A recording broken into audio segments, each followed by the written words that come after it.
Good morning.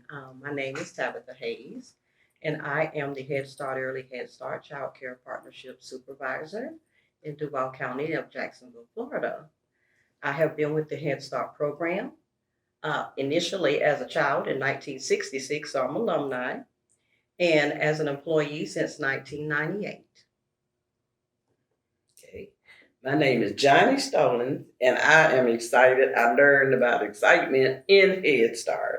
So I worked for Head Start for 30 years, or actually 20, and then I left for 13. I came back. Total of 30 years of working with Head Start. So now I'm retired. I've taken my Head Start skills to the YMCA, to the seniors, because we know we make this circle of life.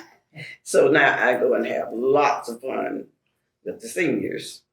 So tell us, Dr. Stallings, about like maybe just a little trip down memory lane about how did Head Start even come into your life? And then, what you consider Head Start in your memory of its play in your life. Well, I was the mother of three children. I never wanted to be a teacher or movie star, none of that growing up. I wanted to be a mother. I wanted lots of children. So I found myself in the middle of a divorce with three children and frightened out of my wits. What am I going to do? I had not finished school. I had not finished high school. And so the first thing you think of is job. What am I qualified to do? All I knew was to be a mother. So one day these neighborhood workers came through and they told me about Head Start. So I applied and they accepted us. And the first thing I did was go back to school. I did get my high school diploma. And after I finished school, they offered me a job as a teacher assistant.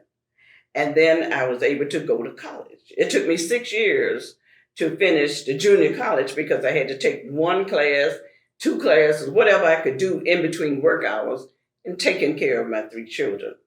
So one day after I was hired, I remember standing in the middle of the building saying to myself, this is what I want for all children that I in my community. And I promised God, even though I didn't know him like I do today, that I would do that. I would give it all that I had. And I've been doing that from that day to this day. I'm sitting here. They came to my door, knocked on my door, and I probably was crying that day. I don't remember, but I probably was crying then, trying to figure out what am I going to do? Where am I going to get a job? Fear, just overgripped me. Was there any, can you remember, was there any initial, like you had to trust them? What made you feel, do you remember when they came, someone coming to your door and said, and all of that, like, was there any issue with that or did it just feel friendly from the Well, I was asking questions and they said, well, why don't you just go over and see? Why don't you, I was kind of cutting myself out of the plan. Well, maybe it's this, maybe it's that, because I did not want my children in a daycare. I wanted to be home with them. So I'm thinking of all of the reasons I didn't want them in a daycare. And it took a couple of days for me to decide. And it was in the neighborhood, so I walked over and I was just, I was shocked. I really was. I didn't know. And so it was different from my expectations. Mm-hmm. It really was. And my children, they were happy when I would get in from school and they were trying to tell me about their day. And I knew how to take care of kids, but that was a much bigger spectrum than to have your baby come in and say, guess what we had for lunch today? Some of those little round things, round things. Yeah, you know what I'm talking about, the little round things, Mama. And I would guess it, okra. That's what we had, okra. And so a lot of food things that I had not cooked, they were eating them in Head Start. So then that caused me to want to. So it changed the way you ate at home. Right, exactly. It's changed some of the food, lots of vegetable things, So I think that's why I was really impressed with the food and the fact that the children sat at the table, which we did that too. But they had spoons and knives and forks 2 glasses, one for the milk, one for the water. And it's like, whoa, whoa, this is just wonderful. I was hooked. So then after I took I got my degree, my diploma, and then I had to make another transformation. I had to go to school at night. So sometime, because of the circumstance I was going through, sometime I would go in the class and cry the whole period. Nobody asked me, why are you crying? It was a pleasure to go through all of those experiences and come back to Head Start, knowing the next day my children was going to a happy place. Well, I'm thinking about, I think we can probably imagine some of the challenges. Number one, women didn't really go to college. I mean, maybe some, but not as a rule. People who lived in poverty didn't go to college as a rule. Didn't finish high school. Yeah. So you were doing all the things people didn't do. Right. I had my youngest child. I would take her to my class and tell her Head Start, because she went to Head Start too. Don't let her go to sleep. So when I picked her up and I went to my class, I lay her across my lap. She would sleep. And then when it was break time, I put my head on the table and sleep. I was working 2 jobs. I was working 5 days a week at Head Start, from 7:30 to 3:30, and then I had another job. I was working 10 hours a night, 7 nights a week. I did that and took college class. My baby crossed my lap asleep. And I'm not trying to say something like, well, but it is parents out there who are struggling. But I always knew that Head Start was the answer. Yeah. And they gave you, Head Start gave you the support to believe you could do it. Right. Yeah. They did. I was fortunate enough to go to some of the first hotel I ever stayed in was Head Start. You are not the only person who has 5-star hotel. I've never been in, and we just tried to eat everything on the menu. The other ladies, we had never had those experiences, so we just tried to order everything. Get, because they paid for everything. Right. How did that impact you? Being able to go to a hotel and a conference, meeting all of the different people like we're doing here, it was something that you just remember the rest of your life. And opens up doors, right? Yes, because it did. Your brain now knows something's out there that you didn't know was out there before. Right. This is a whole nother world. I think I ordered 2 shrimp dinners. And like I say, we wasn't used to that. Yeah. So we just felt like royalty for a couple days. Nothing wrong with that. Talk about your kids. You had we know Tabitha was with Head Start, but also a couple other kids, right? Right. So talk about my second daughter, her name is Tanae, and then my baby daughter name is Crystal. And she went much later than they did, but she did go. And by that time, I did get promoted from an assistant teacher to teacher, then lead teacher. And so I went up that far ladder. And your children are all incredibly successful, right? I think so. I think so too. I think so too. I mean, the arrow on your Head Start logo is about lifting people up and out of poverty, and it sounds like it did that for you and your children. Yeah. I saw a logo that said, "We prepare for school and life." I would have turned that around. Life and school. Because they were learning life skills. Tabitha, how about your memories of, you were little, I don't know how much you remember, but you saw that video and sparks flew for you. You want to talk a little bit about that? I sure do. And I really do remember a lot about Head Start. While I attended, I remember, it's funny that her portion was in nutrition in that video, because what I remember the most is what was happening in the kitchen.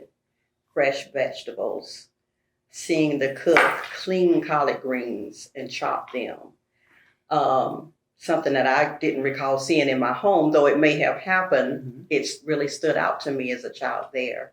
The smells of oatmeal cookies baking in the oven, I remember those good things. And I also remember not wanting to eat the oatmeal in the bowl for breakfast. So I liked it as a cookie, but not in the bowl. And but I remember the friendships with other children. I remember sleeping on the cot. I remember laying on the cot just like this, and the teacher was so proud of me, and it made me feel so good that she complimented me for, being still and quiet so others could rest. I remember the merry-go-round on the playground. My mom says I didn't like getting my hands dirty, but I remember loving to go around and around on that merry-go-round. So I do have a very positive experience from being in the classroom. I remember getting immunizations in the center at the Head Start site. And I remember an event, maybe a parent event that one evening, and I got my ears pierced. So I have a lot of good memories from that. But when I came to Head Start in 1998, occasionally there would be trainings from representatives from the Office of Head Start and other representatives from regional office, and they'd show videos about the history of Head Start. And I thought, well, my mom had to be in these videos because my mother is one of the bricks of Head Start from the 60s. So I would always look for her. I'd look for her in pictures. I'd look for her in film. And year after year after year after year after year after year, I did. I never saw my mother, but I knew she was there. I knew one day, I hoped one day I would find her. And so there I was participating in the National Head Start Association Academy. And I've gotten to module 8. And there's a video in this module. And there are videos along the way in the different modules. But in this one, I catch a glimpse of a side view of her arm. And I said, whoa, wait a minute. Because I could see just the side. And I rewound the tape. And I think that's my mama. That's what I said to myself. I'm 61 years old, and all of a sudden I was a child. And I let it continue forward, and there she was full on, talking about what I know is her favorite subject, family style serving. She loved that. Exactly what she says in the film, she did bring it home. We did learn to enjoy family style dining. When you go to my mother's house to this day, you pass the living room, you don't go to the dens, you go to the dining room table. We come together and we engage. And so my experience in Head Start is just really filled with a lot of energy because she continued to work for the program over the years. And that provided us an opportunity to serve at the same time for almost 10 years. And I was there to be able to send her off.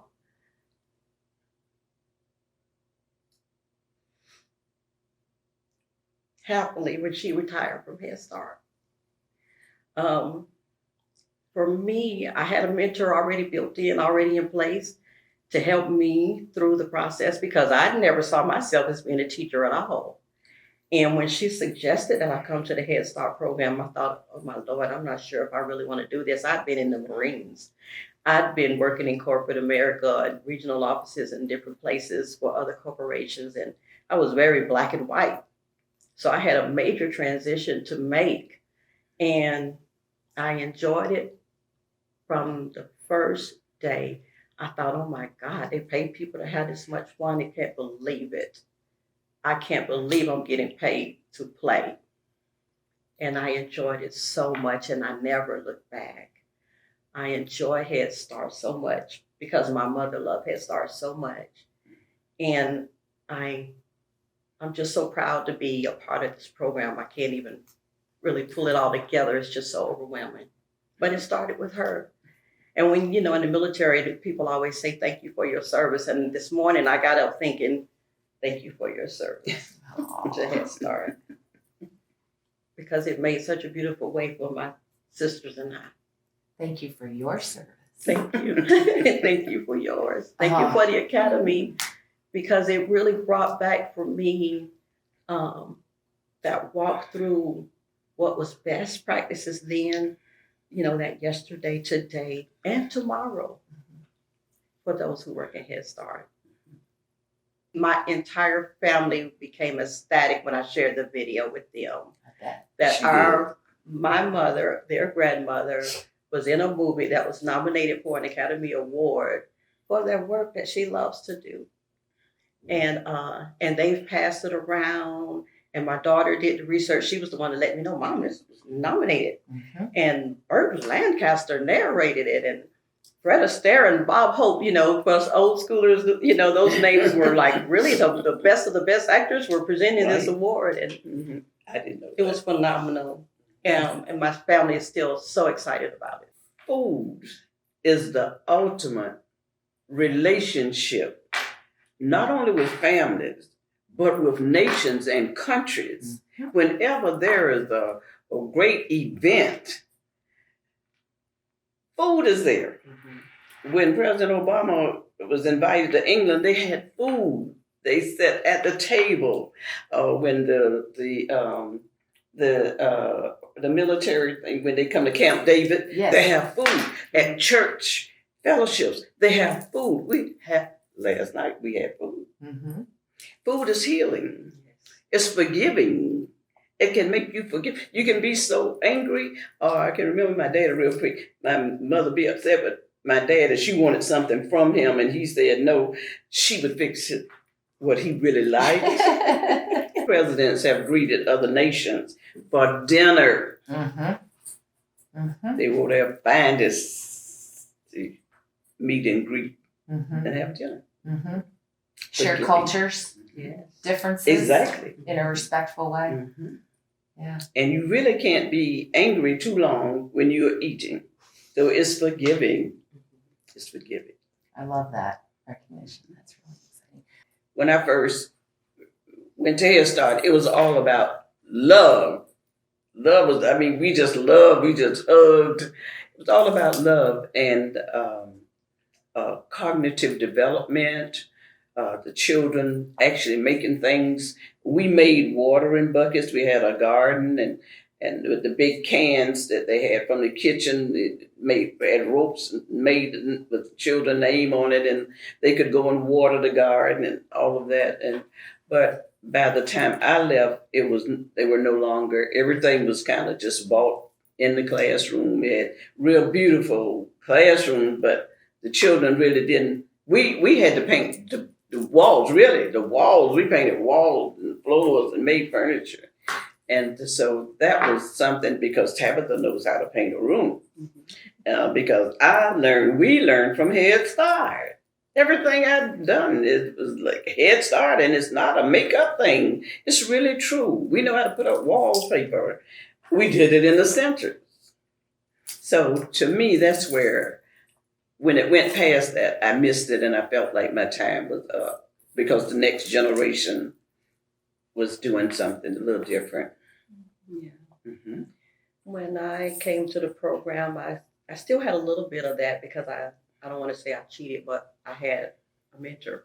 You started early. To help me process and move forward and remember those good things that they did and introduce those into my classroom, because I started out as an assistant teacher and became a teacher, became a center director, became an education supervisor, and just continued to move through the program. But what I saw change was, like she said, a lot of materials.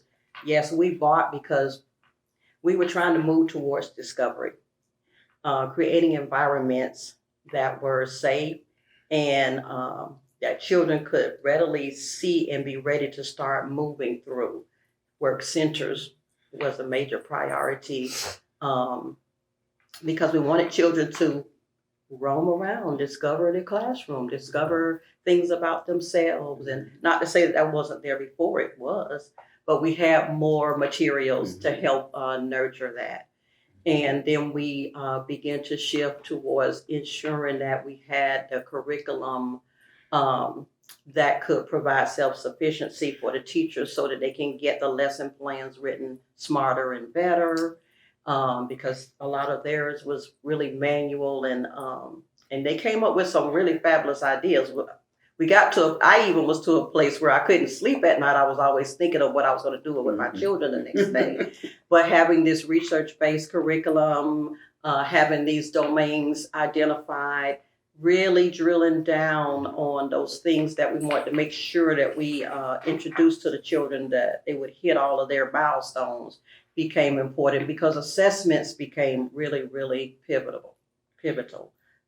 And and still we do that. Now we've got IT systems that collect data for us now, spaces where the teachers don't have to manually write everything. They can enter this data into computer systems, Child Plus and others to gather, document, to ensure that each child's learning can become a lot more individualized so that they can focus more on meeting each child's needs and helping them get to their individual milestones. That became super important. And then we started looking for things to help with mental health, ensuring that this research-based curriculum also included some brain smart things, some conscious discipline, and now leading up to COVID, and particularly in the place where I come from, field trips were very, very important. And we've kind of tapered off from that to get more time in the educational way in the facility. We're taking our children somewhere where we might be able to facilitate that same kind of learning here at the site and move towards some of that. And so now we're trying to make sure that children still have the opportunity for discovery, but STEM-based activities, because we're trying to move them towards just bringing out more of what's in them. Before more teacher directed and now more child directed. And I see that COVID really, really got in the way of us moving towards better engagements. Even though it provided us more options, Zoom, text, all other mediums of communication, I'm happy that now post-COVID, we're starting to come back together because I really do believe this face-to-face connection is just still as powerful today as it was before. So I have one final question. Pivoting off that. Yeah. So how about if you each share, I mean, you've come to a conference here. You probably haven't been to a Head Start conference in a while, I would assume. Right. I was trying to think of the last one I attended, and I couldn't, but yeah. So based on that and based on what you know about what Tabitha does, what's one thing that you think is still the same since 1960? I think the excitement of the crowd.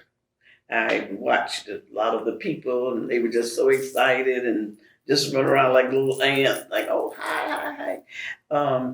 To me, that means a lot because that affects their spirit and how they relate to children. And it's the jolly old time, the excitement of the classes, the sessions that they were going to attend. You can feel that. yes. What about you? What's something that you think is still the same from, say, when you went to now leading a program? There was a song that they used to sing, "This Little Light of Mine." This little light of mine, I'm gonna let it shine. And this morning I was thinking, Head Start shine, Head Start shine, Head Start shine, still to this day. It's still the light for all early childhood education programs in the world.